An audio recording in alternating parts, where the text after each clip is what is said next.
ውብቱን ተብላ እንደ አዲስ እየተገነባች ካለችው ካሳንቺስ ይኖራል ተብሎ የማይገመት እይታ ያለው ልዩ የሆነ አፓርትመንት ከዋርካር ስቴት ማርኬቲንግ። Okay, let's go.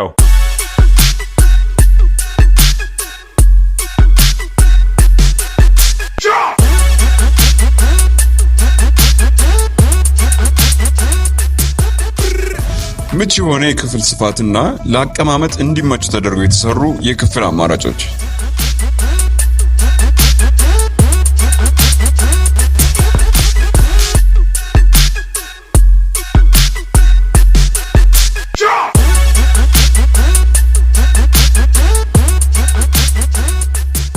ከባለ 1 ጀምሮ እስከ ባለ 3 መኝታ የሆኑ አፓርትመንቶቻችንን ማረፊያው ያድርጉ።